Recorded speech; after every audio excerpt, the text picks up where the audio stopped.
Berita pada hari ini. Juliari Batubara divonis 12 tahun dalam korupsi bansos. Dilansir dari kompas.com, Majelis Hakim Pengadilan Tindak Pidana Korupsi atau Tipikor Jakarta menjatuhkan vonis 12 tahun penjara dan denda 500 juta rupiah subsidi 6 bulan kurungan pada mantan Menteri Sosial atau Mensos Juliari Batubara.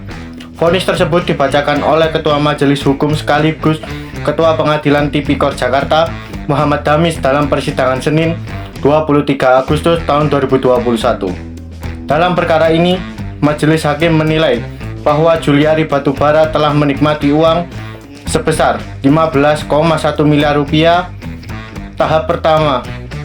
Pada tahap pertama, duit senilai 9,7 miliar menurut Hakim diterima Juliari pada periode Mei hingga Agustus tahun 2020. Majelis Hakim kemudian merinci bahwa penerimaan sebesar 9,7 miliar itu diterima Juliari dalam 5 tahap.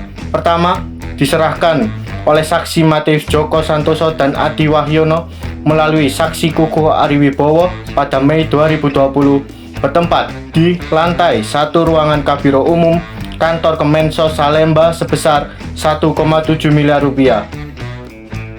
Dan yang kedua adalah diserahkan oleh Matius Joko dan Adi Wahyono melalui ajudan Juliari bernama Eko Budi Santoso pada Mei 2020 di ruang Kabiro Umum Kemensos sebesar 1,5 miliar. Dan yang ketiga, lanjut Hakim Yusuf sebesar 2 miliar melalui pecahan uang rupiah, dolar Singapura dan dolar Amerika yang diserahkan oleh Matius Joko dan Adi Wahyono melalui Kukuh Ariwibowo. Keempat, sebesar 3 miliar yang diserahkan Matius Joko dan Adi Wahyono pada Juliari melalui Selvi Nurbayati di akhir Juni 2020 di kantor Kabiro Umum Kemensos. Dan yang kelima adalah diserahkan oleh saksi Matius Joko Santoso dan Adi Wahyono melalui saksi Eko Budi Santoso pada bulan Agustus 2020 di lantai 1 ruangan Kabiro Umum Kemensos sejumlah 1,5 miliar. Tahap kedua, kemudian Majelis Hakim juga menilai Juliari Batubara terbukti menerima uang sejumlah 5 miliar rupiah pada periode Agustus hingga November tahun 2020. Uang itu berasal dari sejumlah pihak, salah satunya dari Adi Wahyono senilai 3 miliar. Kemudian uang 3 miliar itu diserahkan pada Go Erwin untuk membayar jasa pengacara Hotma Sitompul melalui Muhammad Ihsan.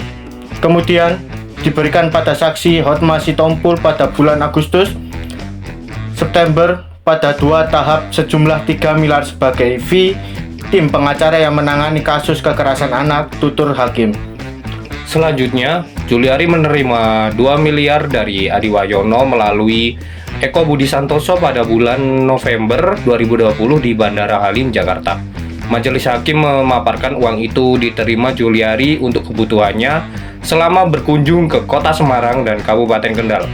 Sebagian uang tersebut sejumlah 48.000 dolar Singapura atau setara dengan 508 juta rupiah diserahkan oleh saksi Kukuh Ariwibowo pada saksi Ahmad Suyuti selaku Ketua DPC PDIP Kabupaten Kendal untuk kepentingan dapil terdakwa di Kabupaten Kendal, kata Hakim Yusuf. Dalam perkara ini, Juliari telah menikmati uang sebesar 15,1 miliar rupiah untuk kepentingan pribadinya. Namun, pidana denda yang dikenakan pada Juliari hanya 14,59 miliar karena uang sejumlah 500 miliar telah dikembalikan oleh Ketua DPC PDIP Kendal Ahmad Suyuti kepada KPK. Adapun berdasarkan dakwaan KPK, diketahui bahwa jumlah total dana yang dikumpulkan Juliari bersama-sama dengan Matius Joko Santoso dan Adi Wahyono sebesar 32,48 miliar. Uang itu tersebut didapatkan dari 3 penerimaan. Pertama, jumlah 1,2 miliar dari pengusaha Heri Van Sidabuke. Yang kedua, sejumlah 1,95 miliar dari Direktur Utama PT 3 Pilar Agro Utomo Ardian Iskandar Madanaca. Ketiga, sebesar 29,2 miliar dari beberapa perusahaan lainnya. Menteri Koordinator Bidang Politik, Hukum, dan Keamanan Menko Polhukam pada saat itu juga turut memberikan komentar pada Bapak Mahfud MD menilai Menteri Sosial Juliari Batubara bisa terancam hukuman mati setelah terjerat kasus dugaan suap terkait pengadaan bantuan sosial COVID-19.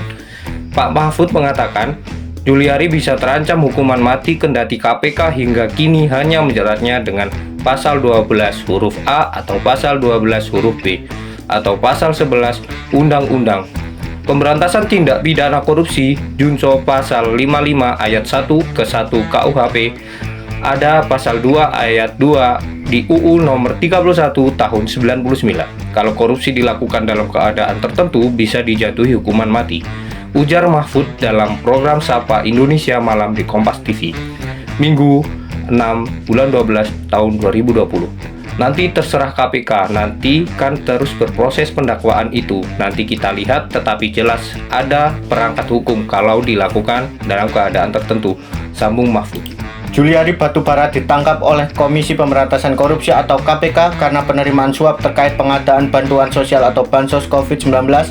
Tindakan ini melanggar beberapa undang-undang termasuk Undang-Undang Nomor 31 Tahun 99 tentang Pemberantasan Tindak Pidana Korupsi yang telah diubah dengan Undang-Undang Nomor 20 Tahun 2001 Pasal 12 huruf A, B, dan Pasal 11 Undang-Undang Tipikor yang mengatur tentang gratifikasi yang dianggap suap.